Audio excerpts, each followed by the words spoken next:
शिव सागर विजय जी,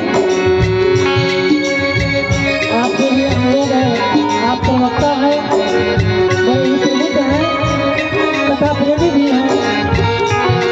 आपसे अनुरोध है कि आप मंच पर पधारें, गुरु जी का स्वागत करें। श्री धीरेन्द्र मिश्र जी, श्री धीरेन्द्र मिश्र जी, आप तो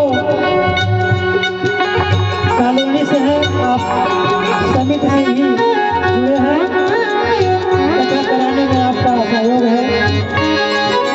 श्री सुरेश उपाध्याय जी, श्री सुरेश उपाध्याय जी बड़े ऊर्जावान हैं और आप राम कथा आप सकतनी के साथ गायन का स्वागत करेंगे।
भगवान का स्वागत करेंगे। कॉलोनी से फौजी जी की धर्मपत्नी, फौजी की धर्मपत्नी आप भी स्वागत करेंगी। श्री देवी प्रसाद सिंह जी, श्री देवी प्रसाद सिंह जी माल्यार्पण कर, अच्छा बात नहीं, कोई बात नहीं। अंत में हम चाहेंगे कि आपने श्री डॉक्टर साहब प्रतिदिन कथा सुनने आ रहे हैं और आपने अपना हमारी ये रामचरितमानस की कथा में आपने सहयोग भी आज 3000 का दिया है और हम माल्यार्पण भी चाहेंगे, आप भी गुरु जी का स्वागत करें। श्री डॉक्टर साहब राजू उपाध्याय जी, ये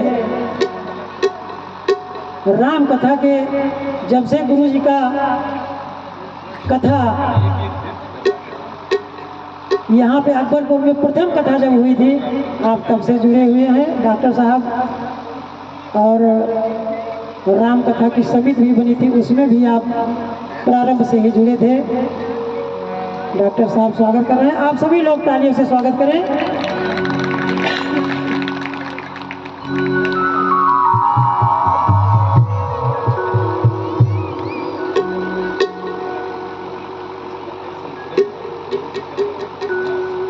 श्री अखिलेश ओझा जी, श्री अखिलेश ओझा जी आप भी आए मंच पर स्वागत करें। श्री अखिलेश ओझा जी आप भी माल्यार्पण कर संत जी का स्वागत करेंगे, आशीर्वाद प्राप्त करेंगे।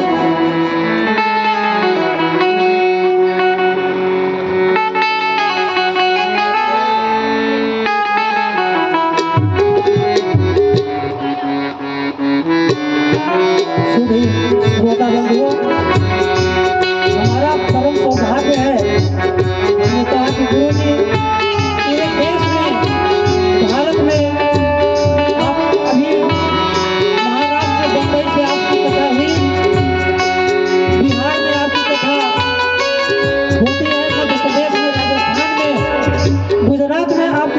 होती रहती है।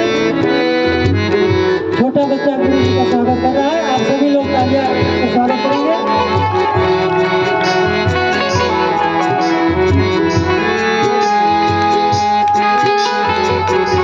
हम निवेदन कर रहे थे कि हमारा बड़ा सौभाग्य है कि हम गुरु जी से कथा श्रवण कर रहे हैं। मत कीरत गति भूत भलाई, जब जही जतन जहाँ जही पाई, सो जानब सत्संग प्रभाव, लोको भेद न आन उपाऊ। सजनों, जितना भी हमें प्राप्त हुआ है, मत कीर्ति गति अनुभूति भलाई, जो भी जहाँ से भी हमें प्राप्त हुआ है, सब सत्संग का प्रभाव है। ऐसे संतों के संग से, कथा प्रसंगों से, ऐसे विद्वानों से हमें प्राप्त होता है। कथा का प्रसंग, पिछले प्रसंग में हम भरत चरित्र में सुन रहे थे कि भरत जी पहुंच गए हैं, भगवान राम से आपका मिलन हुआ है और संत मिलन हुआ है, परमात्मा से जीव का मिलन हुआ है। प्रेम अवतार भरत भैया भगवान से मिल चुके हैं। आज प्रसंग बस कहना चाहेंगे कि भरत चरित्र के संक्षिप्त थोड़ा सा करके गुरु जी से आग्रह है कि आज हनुमान जयंती है, हनुमान जी का अवतार आज हुआ था, तो कुछ हनुमान जी का चरित्र अलग से हमें श्रवण कराने का कृपा करेंगे। श्री हनुमान चरित्र जरूर थोड़ा सा प्रसंग हमें देंगे। बाकी हम भरत चरित्र पर कथा सुन रहे हैं। श्रद्धेय गुरु जी।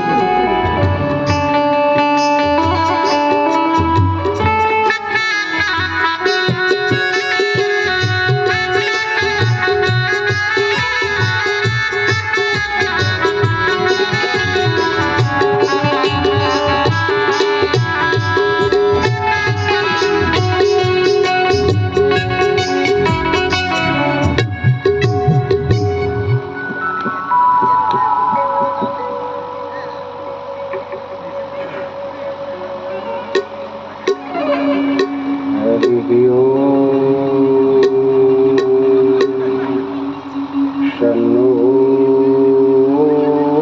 मित्रः शं वरुणः शन्नो भवत्वर्यमा शं नो इन्द्रो बृहस्पतिः शन्नो विष्णुरुक्रमा नमो ब्रह्मणे नमस्ते वायो त्वमेव प्रत्यक्षं ब्रह्मासि त्वामेव प्रत्यक्षं ब्रह्म वदिष्यामि तदितं वदिष्यामि सत्यं वदिष्यामि तन्मामवतु तद्वक्तः वक्तारमवतु अवतु माम् अवतु वक्तारम्। ॐ शान्तिः शान्तिः शान्तिः। जयति निर्भरानंद संदोह कपि केसरी केसरी सुमन भुवनैक भर्ता दिव्य भूमंजना मंजुला कर्मणि भक्त चिंताप संतापहर्ता। जयति धर्मार्थ कामापवर्ग विभो ब्रह्मलोकादि वैभव विरागी। वचन मानस कर्म सत्य धर्म व्रति जानकी नाथ चरणानुरागी। जयति विहगेश बलबुद्धि वेगाति मदमथन मनमथ मथन उर्धरिता। महानाटक निपुण कोटि कवि कुल तिलक गान गुण गर्व गंधर्व देता। जयति मंदोदरी केशकर्षण विद्यमान दुष्कंठ वटमुकुटमानी ओम जादूत संजात रोशांत कृतजात नाजंत कृतजात जयति रामायण श्रवण संजात रोमांत लोचन सजन सुखिलमाणी राम पद तुमकरंद मधुकर निकर आहिराश तुलसी सरल सूरपा श्री राम कथा के रसिक वर तेज कुंज मति धीर सुंदर आसन लीजिए भक्त राज कबीर बार बार बरमागम हर्ष देव श्री रंग पद सरोजन पायन भगत सदा सत्संग नारायण समारंभा श्री शुकाचार्य मध्यमां शंकराचार्य पर्यन्तां वंदे श्री गुरु परंपरा। प्रेम से बोलिए सच्चिदानंद भगवान की। मंच पर विराजमान महिमा मंडित गरिमा मंडित हमारे ऐसे पुण्य के धनी भाग्योदयेन बहुजन्म समर्जितेन सत्संगमं चलते पुरुषो यदा वै अज्ञान हेतु कृत मोहमदांधकार नाशं विधाय तदोदयते। ऐसा शुद्ध आध्यात्मिक कथा श्रवण करने के लिए धन्यता के पात्र हैं मुख्य यजमान के रूप में सपत्नी श्री वर्मा जी एवं हमारे मुसलमान संचालक धर्म प्रतिपालक महिमा मंडित गरिमा मंडित श्री त्रिपाठी जी एवं अपने वाद्य यंत्र के विशिष्टम कलाकार स्वर के दिव्यतम अनुभूत रखने वाले अमित द्विवेदी जी, शास्त्रीय विधा में निष्णात आदित्य द्विवेदी जी, स्वर की दिव्यतम अनुभूत रखने वाले भैया श्री विजयपाल जी, श्री सुरेश भैया, शिवम जी और सभी सहयोगी बंधु, यहाँ पर श्रोताओं के बीच में आए हुए महिमा मंडित गरिमा मंडित हमारे भैया श्री डॉक्टर राजीव उपाध्याय जी नित्य नियम से आप आ रहे हैं, इस बात की हमको बड़ी प्रसन्नता है। अब तो रिटायर हो गए ना सर? हाँ? अच्छा। अगर न रिटायर हुए होते तो बहुत ऊर्जा के साथ बोलते अब और भी यहाँ पर सभी क्षेत्रीय सप्रांत जन सब लोग पधारे हुए हैं। ये देखिए, वाह क्या बात है। बैठिए भैया। तो आइए राम कथा रस सिख भगवत पादारविंद मकरंद समास्वादन पारायण धर्म प्रेमी महानुभाव परम आदरणीय पूजनीय दीपमयी स्नेहमयी सीता सावित्री मंदारसा के चैत को अनुप्राणित करने वाली मातृशक्ति भारत के होनहार भाई बहन, आइए कुछ कहने में सुनने के पहले हम सभी लोग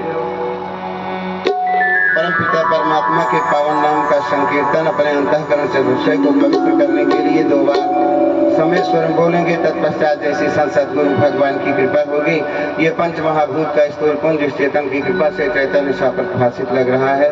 थोड़ी देर के लिए वांगमयी सेवा के निमित्त बन जाएंगे। सभी लोगों को आनंद के साथ ताली बजा करके बोलना है। हाँ। हरे रामा हरे रामा राम रामा हरे हरे हरे रामा राम रामा हरे हरे हरे कृष्णा कृष्णा कृष्णा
रघुनंदन राघव राम हरे रघुनंदन राघव राम हरे रघुनंदन राघव राम हरे रघुनंदन राघव राम हरे राम राम राम हरे हरे हरे कृष्णा कृष्णा कृष्णा हरे हरे।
से बोलिए सच्चिदानंद भगवान की जय हो। यह शरीर जो है इसकी बहुत ही उपयोगिता है। यद्यपि हाड़ मांस का बना हुआ पंच महाभूत की एक गठरी, संत लोग कहते हैं ये चुनरी। तो चुनरी है कैसे? हाड़ मांस की चुनरी कितना बढ़िया बताओ। अभी ऊपर ही छिलका हट जाए तो कोई पास में खड़ा नहीं हो सकता। लेकिन मेरे बंधु कहा है वैराग्य छंदावली में कि नर देह हड्डी मांस का, कच्चे खड़े समतुक्ष है। पता नहीं कब गिर जाए कब टूट जाए, कोई भरोसा नहीं है। नर देह हड्डी मांस का, कच्चे घड़े समतुक्ष है, लेकिन देता है फिर भी मोक्ष पद जो स्वच्छ से भी स्वच्छ है। लेकिन इसी शरीर से मुक्ति पद मिलता है जो अत्यंत श्रेष्ठकर है, श्रेयकर है। बंधु, इसकी उपयोगिता हम लोग कहते हैं जीव अगर इसमें उलझ गया तो 84 लाख योनियों में चला जाएगा। लेकिन अगर इसी चुनरी को अगर संभाल लिया तो साधना से सिद्ध भी हो जाएगा। तो बताइए कितना उत्तम है कि भावे भावे भावे रे मोहे पचरंग चुनरी। एक साधक कह रहा है कि मुझको बहुत अच्छा लगता है, बहुत बढ़िया लगता है। कैसे है?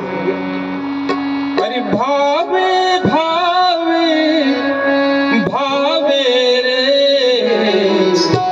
भावे रे मोहे पचरंग चुनरी। भावे रे मोहे पचरंग चुनरी। भावे भावे भावे भावे भावे भावे भावे रे मोहे पचरंग चुनरी। भावे रे मोहे पचरंग चुनरी।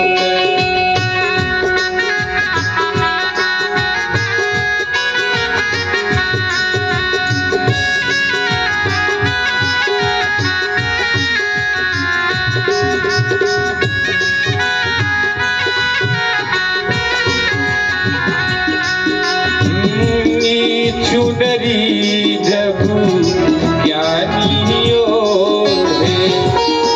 चुनरी जब ज्ञानी ओढ़े। यही चुनरी यही शरीर जब कोई ज्ञानी पुरुष ओढ़ता है पाता है तो क्या होता है? चुनरी जब ज्ञानी ओढ़े। आत्म ज्योति जलावे रे। भावे रे मोहे पचरंग चुनरी। भावे रे मोहे पचरंग चुनरी।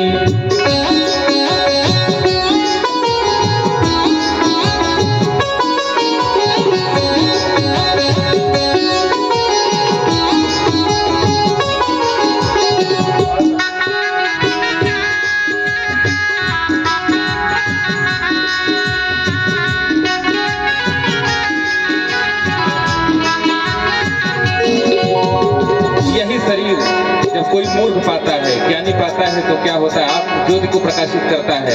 और जब मूर्ख पाता है तो क्या होता है? चुनरी जब मूर्ख ओढ़े। चुनरी जब मूर्ख ओढ़े। चुनरी जब मूर्ख ओढ़े। चुनरी जब मूर्ख ओढ़े। कर्म के दाग लगावे रे। भावे रे मोहे पचरंग चुनरी। भावे रे मोहे पचरंग चुनरी। भावे भावे भावे भावे भावे रे भावे रे मोहे पचरंग चुनरी। भावे रे मोहे पचरंग चुनरी।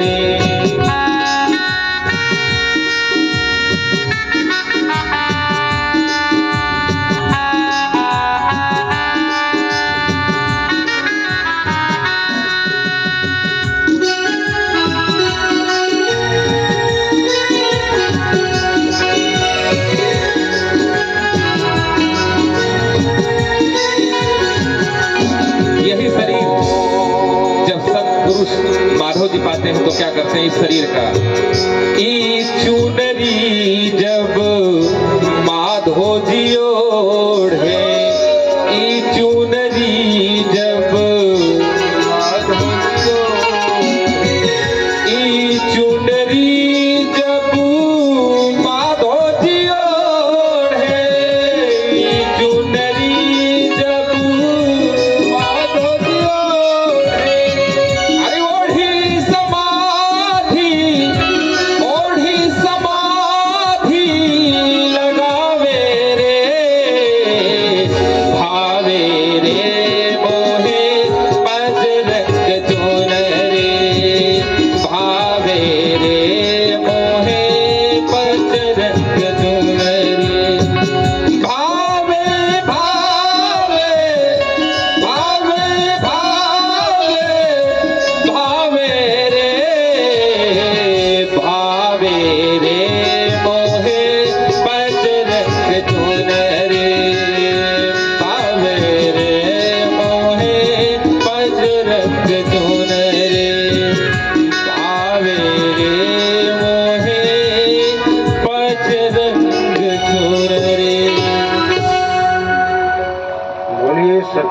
सच्चिदानंद भगवान की जय हो। ये परमात्मा की दी हुई पंच तत्व की जो चुनरी है, चित जल पावक गगन समीरा, पंच रचित अधम शरीरा, इसमें दाग नहीं लगना चाहिए। अगर दाग लगेगा तो अपने साईं को, अपने पिया को क्या जवाब दें? दाग लगाने के लिए ही इसको पाए हैं, लेकिन दाग लग ही जाता है। जब इस चुनरी को कोई मूर्ख ओढ़ता है तो उससे कर्म के दाग लगता है। लेकिन यही चुनरी है, अगर कोई ज्ञानी ओढ़ता है तो अपनी आत्म सिद्धि को जगाता, आत्म ज्योति को जगाता है। लेकिन यही चुनरी है जब कोई संत ओढ़ता है, जिसके कथनी और करनी में कोई अंतर नहीं रहता है, तो ओढ़ समाधि लगावे भावे रे मोहि पचरम। समाधि मतलब जहां जीव और ब्रह्म एक हो, एक ऐसा ध्यान जब ध्यान का ही ध्यान न हो, ध्याता थे ध्यान, जब तीनों की विस्मृति होती है तो फिर साधना सिद्ध होती है। ये याद रहे कि हम ध्यान कर रहे हैं, ये याद रहे कि हम परमात्मा का ध्यान कर रहे हैं, और क्या ध्यान कर रहे हैं ये भी दृष्टा होकर देखे जा रहे हैं। तो ध्याता थे ध्यान की कार्यकारी वृत्ति जब समाप्त होती है, थोड़ा सदुपयोग से विज्ञाता विज्ञे विज्ञान की कार्यकारी वृत्ति जब समाप्त होती है,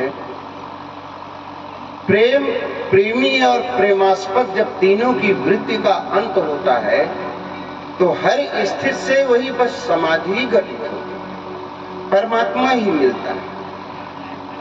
ईश्वर को अनंत है, वो परम सत्ता है। चाहे जिस पथ से हम परमात्मा को प्राप्त कर सकते हैं। जैसे कोई पूछे कि समुद्र में कितने घाट हो सकते हैं, भाई समुद्र में उतरने के लिए अनंत घाट हो सकते हैं। आपको जिस जहां से चाहे वहां से परम सत्ता में आप उतर सकते हैं। कोई विचारक कहता था कि परमात्मा कोई सातवें आसमान पर बैठा हुआ पुरुष जैसा स्वरूप नहीं है। अगर यही सत्य होता तब तो कुत्ते का भगवान कुत्ते जैसा होता, बिल्ली का भगवान बिल्ली जैसे होता, मनुष्य का भगवान मनुष्य जैसे नहीं। वह परम सत्ता जो है, सबका आदि कारण जो है, यह मत कहो कि कण कण में भगवान है। जब आप कहते हैं कि कण कण में भगवान है, तो इसका मतलब जो है कण आधार हो गया और भगवान आधेय हो गया, उसके आश्रित रहने वाला। अगर कण न होता तो भगवान। इसलिए हमारा विचार ये नहीं है कि कण कण में भगवान, बल्कि ये कहो कि भगवान में कण कण, क्योंकि परमात्मा आधार है कण कण। प्रत्येक परमाणु में अति सूक्ष्म अवस्था जो होता है, जो आकाश से भी 10 गुना सूक्ष्म है, उसी का बस से छोटा सा स्फुलिंग वो चिदाणु होता है। और वही उतना बहुत परमाणु का कई गुना सूक्ष्म जो है, एक छोटी सी ऊर्जा इतनी पतली वो चद्दर है चारों तरफ कि उसी में ये सारे दृश्य जगत दिखाई पड़े, अनंत ब्रह्मांड दिखाई पड़े।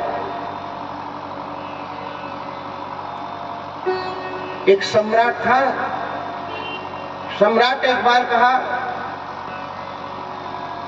कि अगर कोई कहानी सुनावे हमको, अब कहानी अगर उसकी पूरी रात चल गई तो उसको आधा राजपाट दे दो।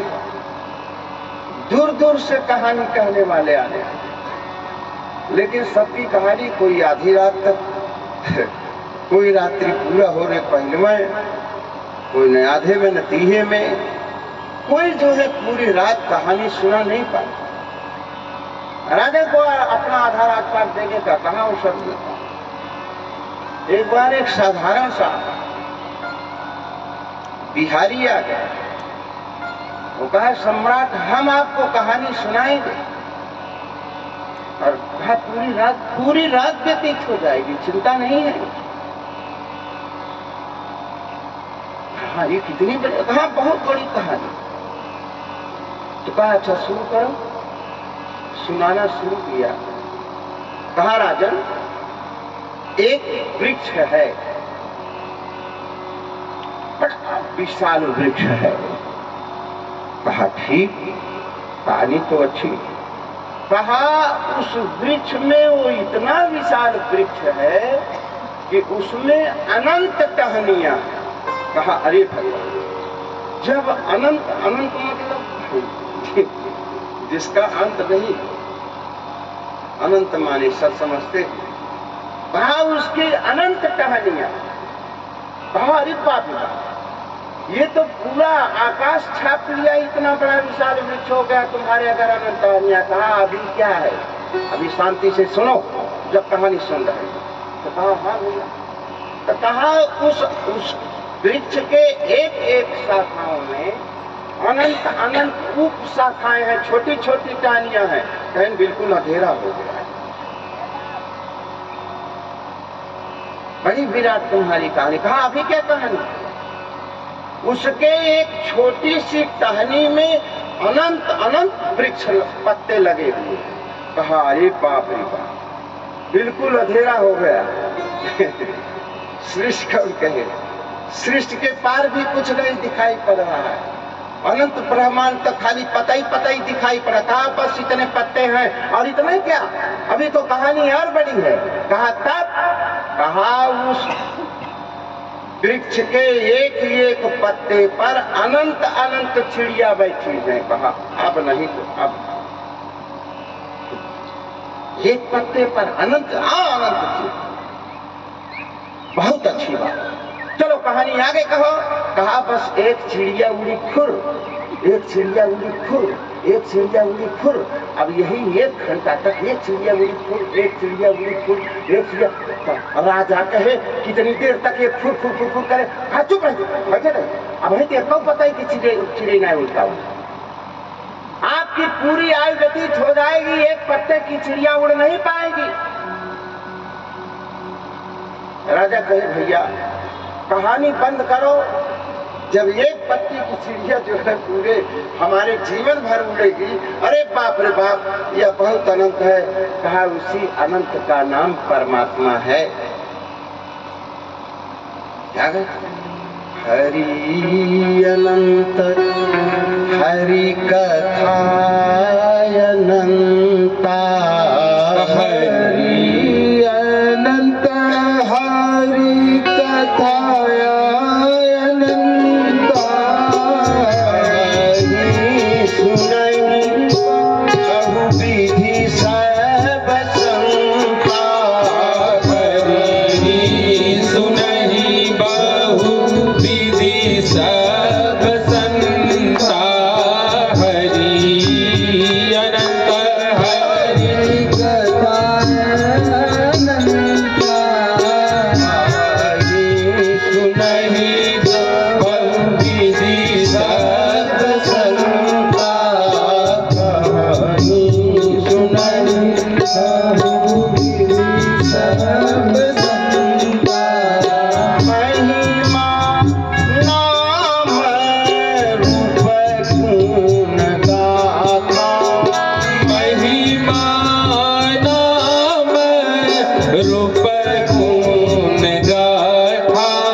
सत्ता के तरफ से ये जो समुद्र मंथन हो रहा है, और याद करिए कि समुद्र को मथने वाला भी समुद्र ही है कि हंसी आ गया। प्रेम अमीय मंदर विरह भरत पयोधि गभीर। अगर प्रेम के अमृत रूपी पयोधि भैया श्री भरत है, मथने वाले, क्यों मथा जा रहा है? मथि प्रगट्यो सुर साधु हित। देवता और साधुओं के लिए मथने वाले कौन है? कृपा सिंधु रघुवीर। मथने वाले भी कृपा के सिंधु हैं। प्रेम रूपी अमृत का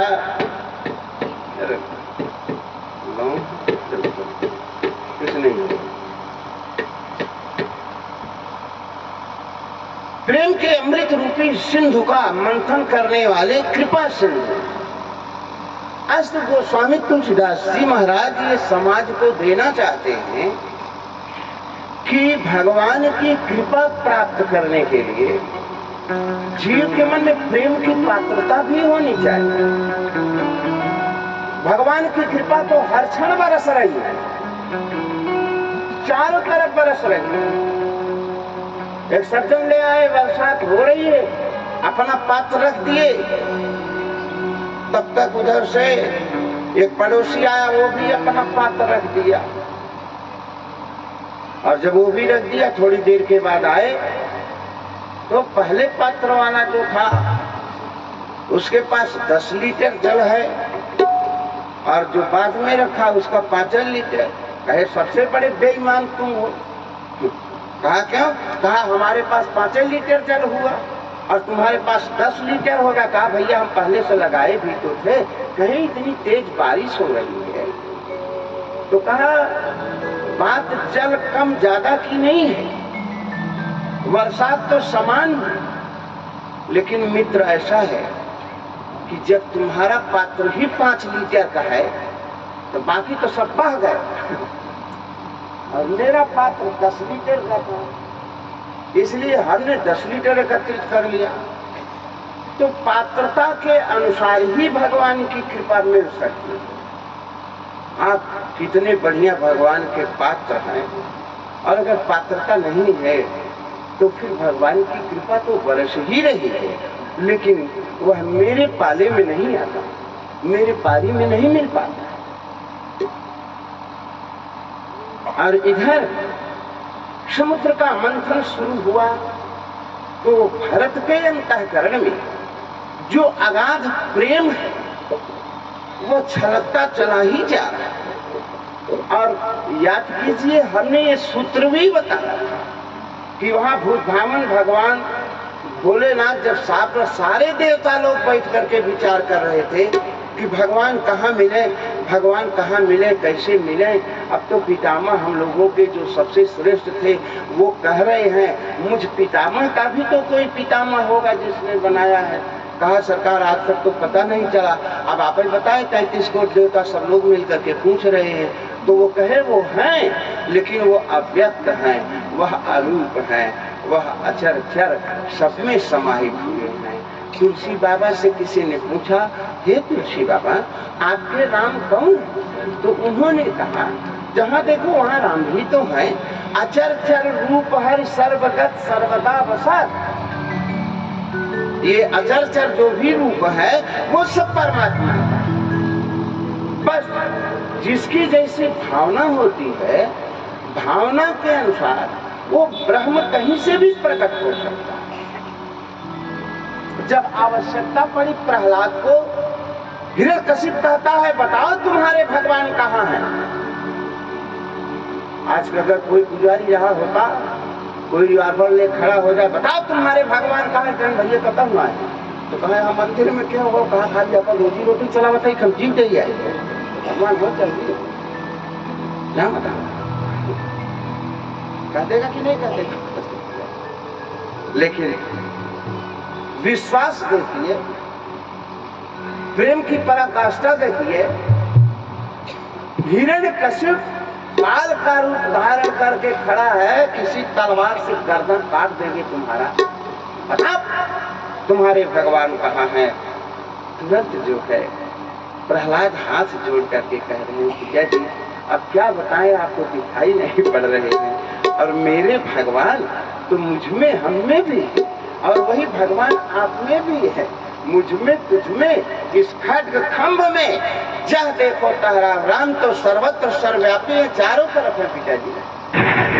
अच्छा, अब तो तू इसका मतलब बड़ा डींग मारने लगे। बुला तुम अपने भगवान को, आज मैं छोड़ूंगा नहीं तुमको। और जैसे तलवार लेकर के प्रहलाद के ऊपर मारने चलता है, सामने सज्जनों पत्थर का वो खंभ है जो दीवार में खंभे बनाया जाते, उसके ऊपर छत लगा जाता, वही खंभा फट गया। भगवान नरसिंह रूप धारण करके प्रकट हुए मेरे बंधु। हिरण्यकशिप से पूछ रहे हैं बताओ हमारा कौन सा रूप है? कहें जिंदगी में पहली बार देखा था, याद तक ना देखे गए। आधा नर का है, आधा सिंह का। आप तो नरसिंह है। आज के समाज में नरसिंह कम मिलेंगे, नरगीदड़ ज्यादा मिल जाए। धर्म कर्म की बात हो, तुम दबा के ऐसे गायब हो जाए, कौन जाए सत्य पुण्य पवाल लेने। लेकिन नरसिंह थे, प्रकट हो गए। और प्रकट होने के बाद सारे देवता लोग युद्ध हो रहा है। कभी हिरण्यकशिप प्रहार करता है तो कभी नरसिंह भगवान का प्रहार करते हैं। सारे देवगण आकाश मार्ग में कह रहे हैं जय हो, जय हो, जय हो। एक देवता पूछा किसका जय हो? कहेंगे अब डिक्लेयर न करो। क्या बात है? राम रावण के युद्ध में भी ऐसा हो रहा था, जय हो, जय हो, जय हो। कहे राम की रावण के, कहें बाद में जो जीत जाए उन्हीं की जय हो। बोलो वृंदावन बिहारी का जय। हम इसी पार्टी में जो ही जीत जाए उसी के सज्जन। तो प्रेम की पराकाष्ठा भी जीवन में होनी चाहिए। और धन्य है भरत भैया कि प्रेम के अमृत रूपी पयोग। और कल आप लोग देख रहे थे कि एक संत के आगमन पर इतना ऊर्जा हो गया, भरत के आगमन पर सारे अयोध्यावासी भगवान से मिलने के लिए सब लोग तैयार हो गए।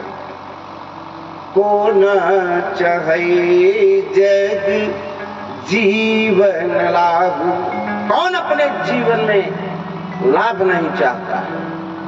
हम सब लोग चलेंगे, घर मकान सब छोड़ दो। कर यही कथा सुन रहे थे, जरा उस संपत्ति सदन सुख सुहित मातु पित भाई और सन्मुख होत जो राम पद करे न सहसा। अगर भगवान के तरफ जाने के लिए जो सहायता न करे उसे सत्य के बराबर समझ करके छोड़ दे। मीरा बेचारी बहुत परेशान हुई, तुलसी बाबा के पास पत्र लिख करके देती है कि स्वामी क्या करूं, बहुत घर वाले परेशान कर रहे हैं, इन लोगों के साथ तो अब रहना ही दुर्लभ हो गया है। तो उन्होंने लिख दिया, जाके प्रिय न राम वैदेही विनय पत्रिका, सो जन तजिए कोटि बैरीशन। जिसको राम या परमात्मा की भक्ति या आध्यात्मिक जीवन जीने का अवसर न मिले उसे कोटि बैरी के समान समझ करके चाहे उसका छोड़ देना। जाके प्रिय न राम वैदेही सो जन तजिए कोटि बैरीशम। यद्यपि परम स्नेही, यद्यपि परम स्नेही क्यों न हो, लेकिन कोटि बैरी समझ करके छोड़। कोई छोड़ा? तदेव पिता प्रहलाद, विभीषण बंधु, भरत महतारी, बलि गुरु तदेव। महाराज बलि अपने गुरु का परित्याग कर दिए, ऐसा गुरु मुझको नहीं चाहिए। क्या कर रहे थे भैया? क्या गड़बड़ी कर रहे थे? यही कह रहे थे जैसे वामन भगवान आए, सामने खड़े हुए, इतने सुंदर, इतना मनोहारी स्वरूप भगवान का, और जैसे पहुंचे तैसे कहे भिक्षाम देही, भिक्षाम देही।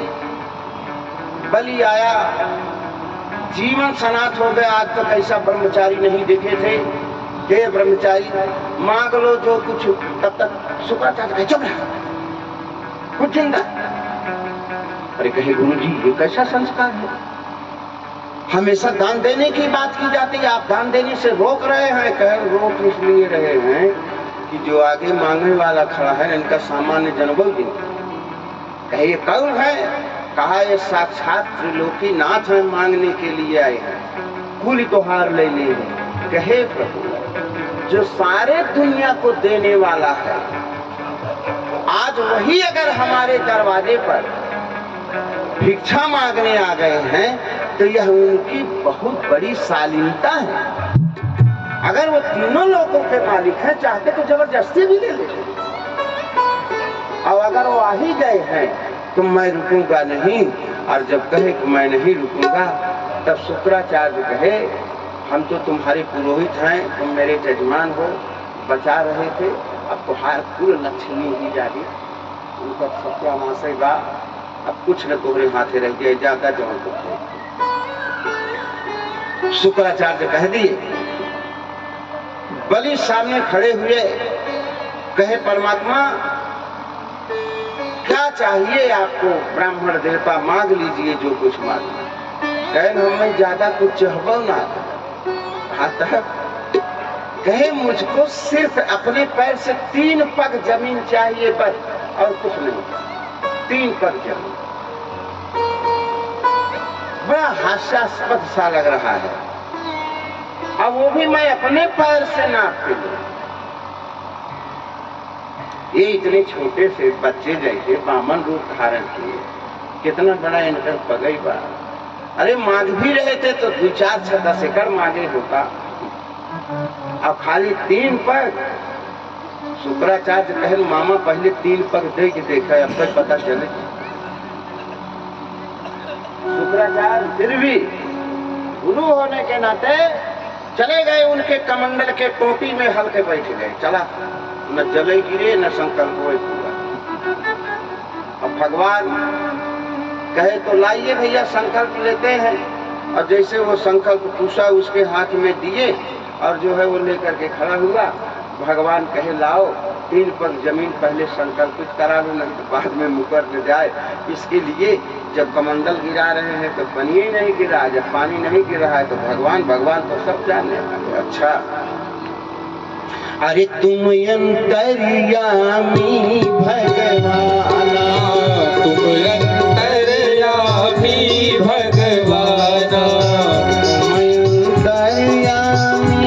भगवाना, तुम अंतर्यामी भगवाना, तुम्हारो आदि न मध्य अवसाना, तुम्हारो आदि न मध्य अवसाना, तुम्हारो आदि न मध्य अवसाना। मंगल भवन मंगल हारी, मंगल भवन मंगल हारे, प्रभु सुदशरथ अजीर बिहारे, प्रभु सुदशरथ अजीर बिहारे। मंगल भवन मंगल हारे, मंगल भवन मंगल हारे, उमा सहित जय जपत पुरारे, उमा सहित जय जपत पुरारे। अंतर्यामी भगवाना, तुम अंतर्यामी भगवाना, आदि न मध्य अवसाना, तुम्हारो आदि न मध्य अवसाना, तुम्हारो आदि न मध्य अवसाना। भगवान अंतर्यामी सब कुछ जान गए कि टोपी में शुक्राचार्य हल करके बैठे हुए। भगवान तुरंत महाराज बलि के हाथ पर जो कुश था उसी कुश को उठाए थोड़ा मेरे कमंडल में कुछ फंसा है। अब जैसे चौंके शुक्राचार्य के एक आंख फूटी निकल के बोलो सच्ची याद रखना, किसी को दान देते समय जो रोकते हैं वही अगले जन्म में कई आंखें से देखे परत। बोलो सच्चिदानंद भगवान की जय। इसलिए कभी ये भूल मत कर। पति अगर कहा था ना आरती 10 रुपये चढ़ाई तो चढ़ावे सब एक 2 रुपये चढ़ाते 10 रुपये जाते मर पर कुछ चौपट हो गया। दान में किसी को नहीं रोकना चाहिए और अपने स्वेच्छा का दान होता है। सज्जनों, परम पिता परमात्मा नारायण जैसे जो है संकल्प पूरा पढ़े गड़गड़ाते हुए अब तो भगवान अपना एक पैर उठाए ऊपर,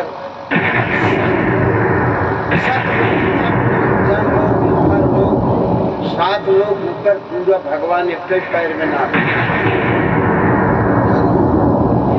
जब ब्रह्मा जी के पास पैर पहुंचा तो वहां पहुंचने पर वही ब्रह्मा जी कहे अरे बाप रे बाप, ये तो अव्यक्त अविनाशी सरकार का पैर है। पद नख धोई कमंडल राखा, पद नख धोई कमंडल राखा, गंगा नाम ताई को भाखा, गंगा नाम ताई को भाखा। भगवान के चरण को अपने अनुराग रूपी कमंडल में धो करके चरणामृत रख लेते हैं, उसी का नाम गंगा रखते हैं। जब भगीरथ तपस्या किए थे तो वही ब्रह्मा जी कमंडल से गिराए थे। अस्तु मेरे बंधु,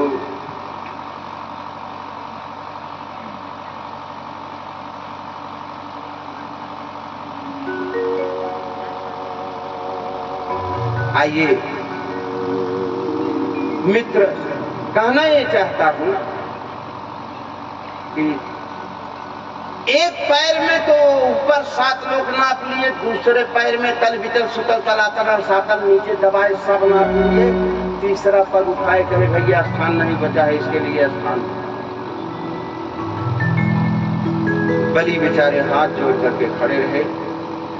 बलि जो है, बहुत लोग दान देते हैं तो दान के साथ अहमता अपने पास रख लेते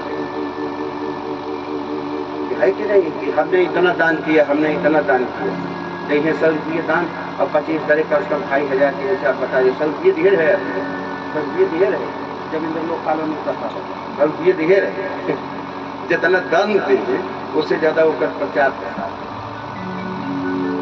तो दान देने के बाद दान देने का अहंकार जो जी छोड़ नहीं पाता है उसमें उसका पुण्य भी चला जाता है। लेकिन धन्य है महाराज बलि, जब इतना दान हो गया तब बलि जो है सीधा लेट गए जमीन पर, कहे प्रभु अब हमारे अहमता को और शरीर के नाते ममता को दोनों को आप नाप लीजिए। यहाँ जो कुछ भी है सब परमात्मा आपका ही है, हमारा क्या है। आप जो चाहे वो ले सकते हैं, परमात्मा ले सकते। तो कह रहे थे बलि गुरु तदेव, बलि अपने गुरु शुक्राचार्य का त्याग कर देते हैं। जब तो श्राप देते हैं, जब श्राप दिए तुम्हारा सारा राज लक्ष्मी चला जाएगा, तो बलि कहे कि यही भगवान भी चाहते हैं गुरु जी, तभी आप मुझको श्राप दे रहे हैं। अभी कुछ रहा हुए वाला लाभ, इसलिए कि परमात्मा का जो संकल्प होता है उसको कौन मिटा सकता है। तो बलि गुरु तजो अकंत ब्रज बनितन भय मुद मंगलकारी, जाके प्रिय न राम वैदेही सो जन तजी कोटि वैरी सम यद्यप परम स्नेही।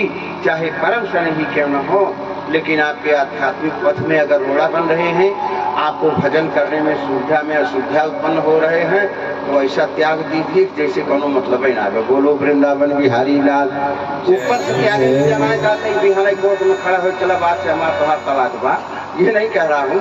अपने आंतरिक भावना में जो है धीरे धीरे त्याग कर लिया, अपने अंतःकरण के हृदय में धीरे धीरे आप क्रांति ले आइए। ये हृदय संत बनेगा, ये हृदय विचित्र होगा। यही भरत भैया का कहने का भाव है। जब समुद्र पैदा हो, मतलब मंथन शुरू हुआ और भरत का हृदय विदीर्ण होता है, आप देखें मेरे प्यारे, भरत भैया चले जा रहे हैं और उसमें सब कोई यात्रा में साथ साथ जा रहे हैं। ये यात्रा क्या है? भरत भैया का जो राम जी के पास जाने का यात्रा है, ठीक वही यात्रा हनुमान जी का भी है आध्यात्मिक। जब जीव जो है परमात्मा के तरफ चले तो मान लो अपना आध्यात्मिक यात्रा पूरा कर रहा है। जब जीव परमात्मा के भक्ति के खोज में चले तो समझ लो कि उसकी आध्यात्मिक यात्रा पूरी हो रही है। तो जो यात्रा भरत की है, जो यात्रा हनुमान की है, ऐसे जो भी जहां तक की यात्रा की बात है, अगर उस पर हमारे दृष्टि खुले हुए हों तो वह मुझे परम तत्व को उपलब्ध करा सकता है। केवल वो साधना हम स्वीकार करें। मेरे सावधानी तो थोड़ा बरतना पड़ता है। हनुमान जी गए लंका में, बड़ा विचित्र, एकदम जैसे पहुंचे, बाबा जी लिखते हैं कि मसक समान रूप कपिधारी, लंका ही चलब सुमेरी नरहरि। भगवान मच्छर का रूप धारण कर ले, मच्छर का रूप में धारण कर लिए। डर रहे थे क्या राक्षस? कहा नहीं, सूक्ष्म रूप धारण किए। हनुमान जी अपने सूक्ष्म रूप से समस्त लंकावासियों के अंतःकरण में प्रवेश करके वहां के आचार विचार संस्कार को देख रहे। और जब देखे तो सारे जीव सोए हुए दिखाई पड़ते। हाथ ये मस्त रहा दुनिया में, बस कचौड़ी पकौड़ी गुलगुला चावल कुछ नहीं, अपने पर भूले। किसी के जीवन में कहीं से भी आध्यात्मिक यात्रा का टिमटिमाता हुआ एक छोटा सा जीव भी नहीं है। ज्योति भी छोटी सी नहीं टिमटिमा रही। हनुमान जी कहे सब चलो छोड़ो, और सब कुछ देखते हुए आगे गए। हनुमान जी जब देखते हैं कि गए दशानन मंदिर माही, अति विचित्र कही जात सुना। इतना विचित्र जो है, हीरा मोती पन्ना पुखराट जवाहरात उसके सब मणि में पेड़ में लगा हुआ, और रावण सोया है। वो कौन है? हो सकता है यही मेरी माँ हो, लेकिन नहीं, ये मेरी माँ नहीं हो सकती। क्योंकि जिसके वियोग में परमात्मा इतना संतप्त है, वो भगवती कभी भी ऐसे रावण के कमरे में क्यों सोए? कौन? परम सुंदरी है, परम सुंदरी नारी ललामा वो मंदोदरी है। हनुमान जी देखे, बड़ी विचित्र बात यही है कि सब लोग सो रहे हैं, कोई जागृत नहीं है। हनुमान जी पूरी लंका छोड़ गए, आगे निकल गए। एक कुटिया के पास पहुंचे, और जैसे कुटिया के पास पहुंचे तो वहां देख रहे हैं कि राम नाम अंकित अति सोहा, बरनी न जाई देखी मन मोहा। हनुमान जी देखते हैं राम नाम लिखा है। हनुमान जी का हृदय द्रवीभूत हो गया राम नाम देख करके, कि अगर राम नाम मकान पर लिखा है तब समझ लो कि यहाँ भक्त का दर्शन होगा। और जिसके मकान के सामने जाओ, अब तो कहाँ राम नाम लिखा, लेकिन कुत्ते से सावधान। क्या करे, ओकर जियान है जब कुकुरे से सावधान करे। अरे सज्जन बहुत बिगड़ गए। जैसे हम गए, मकान मालिक नीचे आए, लिखा था कुत्ते से सावधान। हम कहे भैया इसमें सब कुत्ता ही रहते हैं, कुछ इंसान भी। अरे कहे महाराज कहे ये सुरक्षा में रखे, सुरक्षा में। तो वहां राम नाम लिखा है अंकित। बड़ी बढ़िया बात करते हैं कि विभीषण लिखा भी है तो अंकों में लिखा, अंक में वो लिखा है। 54 यहाँ लिखा है, 54 यहाँ लिखा, 54 लिखा। क्योंकि जानते हैं लंका में राम नाम बैन है। अगर क्यों मिल गए राम नाम कहे वाले न पकड़ो चार लिए जाए जुड़ते। आखिर रावण की यही तो व्यवस्था थी। असुभ्रष्ट अचारा संसारा धर्म सुनिए नहीं कामा।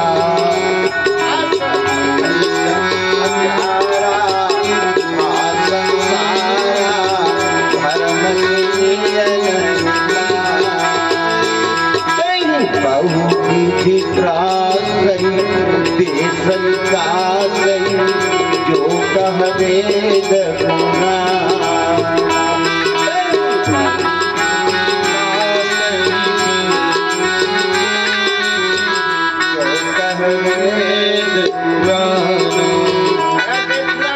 वेद खैरियत नहीं है, इसलिए विभीषण भी छुपा करके अंकों में लिखा है। किसी ने कहा नहीं अंक में नहीं लिखा है, शार्ट हैंड में लिखा है। शार्ट हैंड अंकों मतलब चौवन आप देख लीजिए गिन करके कि क से र तक जोड़िए और अ से आ 2 अक्षर उसको जोड़िए और इसके बाद क से म तक जोड़िए तो ठीक 54 पर राम आएगा और ठीक 54 पर सीता आएगा। और यही 54 मिला करके 108 दाने का माला होता है कि राम सीता अर्थात दोनों पूर्ण स्वरूप को हमने धारण किया। माले का 108 दाने का ये नियम है। राम सीता किसी ने कहा नहीं विभीषण ऐसा नहीं लिखा। कैसे लिखा है? कहा रा यहाँ लिखा है तो मैं यहाँ लिखा है। एक दिन लंकाधिपति लंकेशा रावण पूछता है क्या लिखे हो? राम। कहा बहुत धोखे में है। कहा क्या लिखे? कहें भैया भाभी का नाम लिखे। कहा कैसे? कहा रा से रावण, मां से मंदोदरी।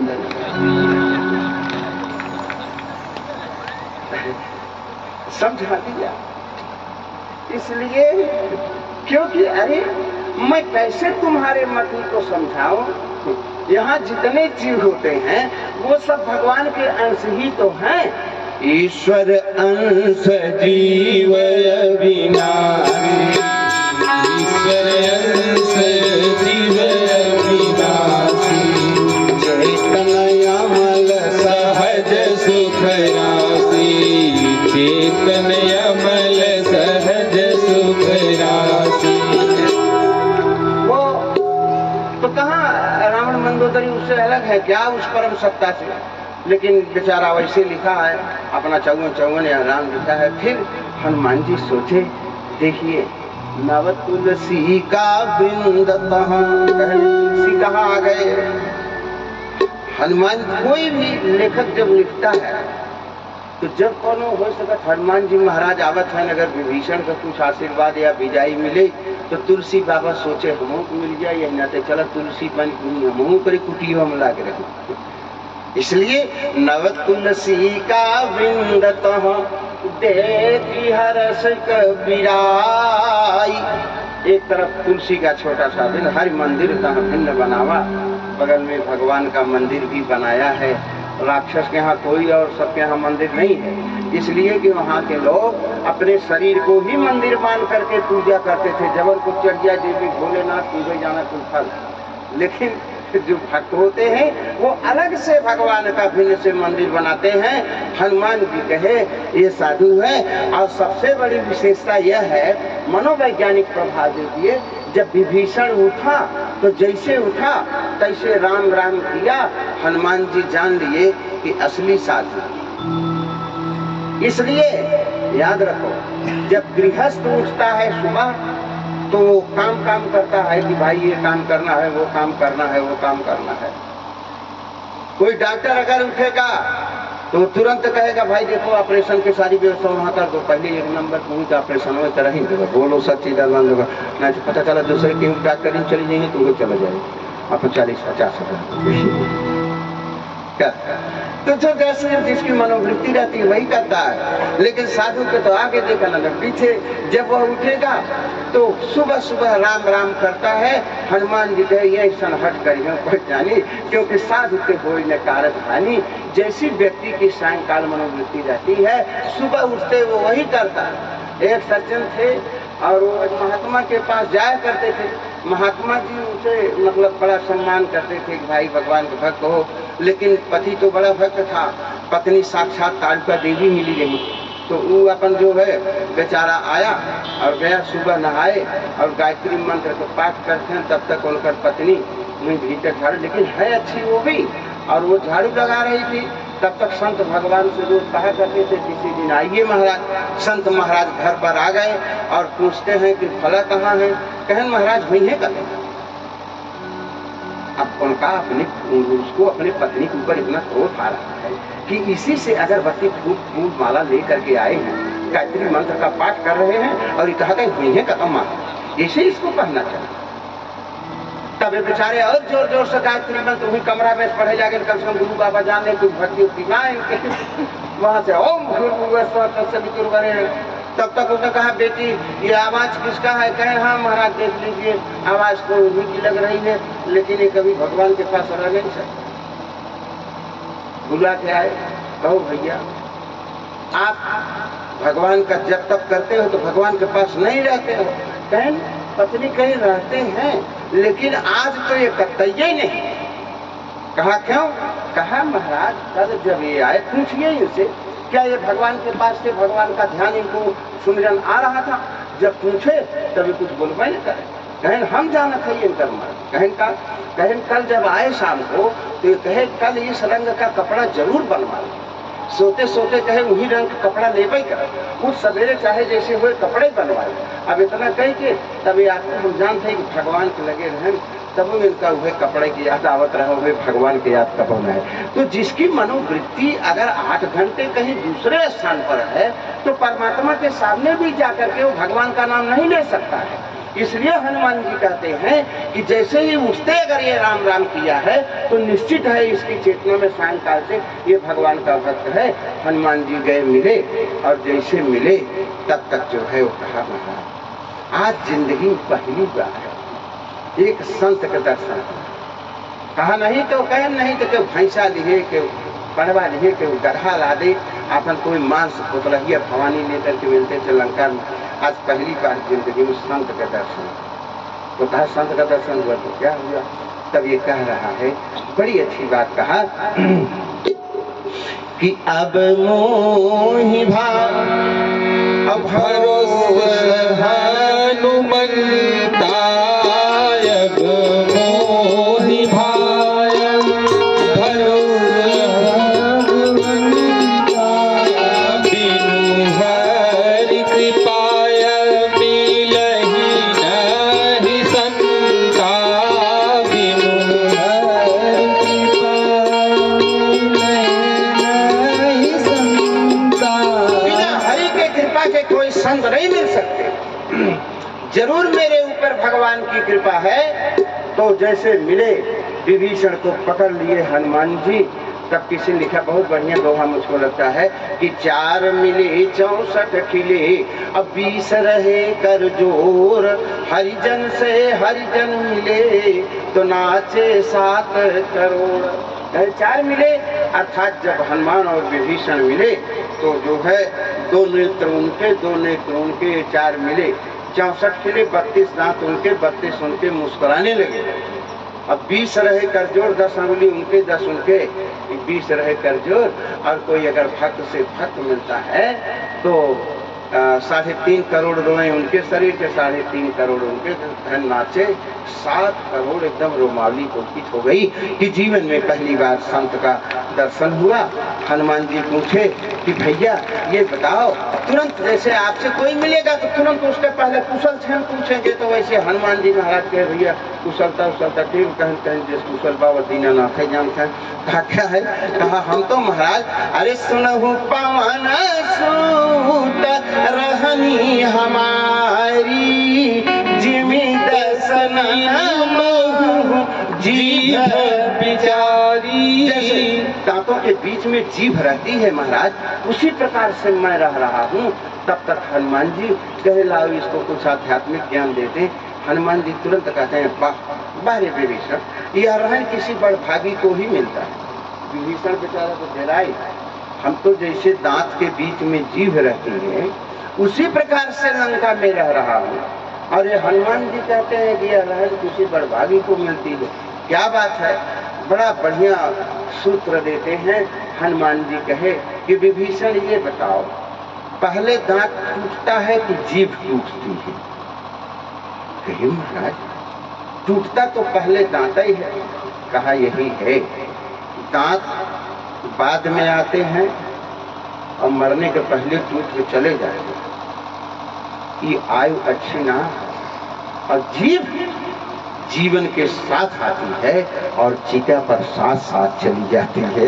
ये रहन अच्छी है। विभीषण ये तुम नहीं जानते होगे दांत क्यों टूट जाते हैं और जीभ नहीं टूटती? इसलिए कि दांत जो है जीवन भर चबाने कूटने का काम करते हैं, दुष्टता करते हैं। तो जो लोग जो है चबाने कूटने का काम करते हैं समाज में, वो पहले टूट टाट के चला जाइए, और जो जिह्वा की तरह समन्वय का कार्य करते हैं वो शाश्वत वैसे बने रहे। फायदे में जिह्वा ही रहती, दांत कभी नहीं रहते। जरा देखिए, अगर कोई कड़ी वस्तु मिल गई भोजन करने में तो जीभ तुरंत ढकेल के दांत के नीचे करे के कला टूटा पीछा है, ठीक ना? ठीक है। लेकिन अगर कोई मुलायम चीज है, अगर जिह्वा को कहीं काला जाम खाने को मिला तब दांत कहते थोड़ा सा, हमको तो कहने में तो हर काम ही आ गई, क्योंकि किसी जरूरत ना भी जीभ से मारते नहीं कहते, वो बेचारे पकड़े काम जाता है। दांत दुर्जन है, जीभ जो है वो सज्जन है। क्यों? क्योंकि दांत किसी को बख्शते नहीं है। अगर भोजन करते समय जरा से असावधानी हुई, जिह्वा अगर दांत के नीचे गई तो दांत छोड़ नहीं सकते, कुछ सौ का काटी देंगे, शीश करके आदमी रखेगा, है कि नहीं? लेकिन याद करो, और वो काट लिया, ये भी नहीं सोचा कि रोज जो है मेरे साथ रहती है क्यों काटे, लेकिन दांत काट ही लेते हैं। ये दुर्जन का काम है। लेकिन अगर सोचो, अगर जीभ दांत में कहीं एक दिन का प्रवेश कर जाए तो जीभ बेचारी तब तक परेशान रहती है जब तक उसको निकाल कर बाहर नहीं कर देती, बार बार वहीं जाती है। तो ये सज्जन का काम है।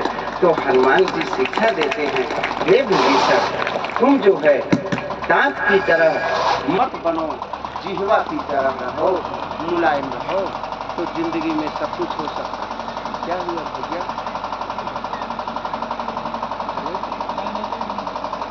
हेलो, नहीं चल रहा?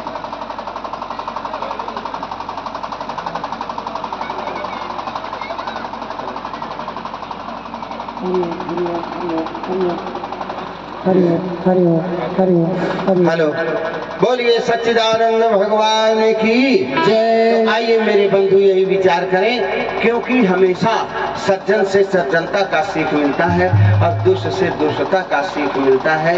इसीलिए जो है मेरे बंधु, हमेशा संत का संग करना चाहिए। जिन लोगों ने संत का संग किया वो चाहे जैसे हो, भगवान उनकी यात्रा को पूरी कर देते हैं। और यात्रा में आज भरत भैया जब जा रहे हैं तो सबको लिए दिए चले जा रहे हैं मेरे प्यारे। इतने में उधर से एक बाबा देखे जो भगवान की तरफ से लौटे आ रहे हैं। अरे कहे क्या पता, सारी दुनिया तो इस समय भगवान के तरफ चल रही है, और हे बाबा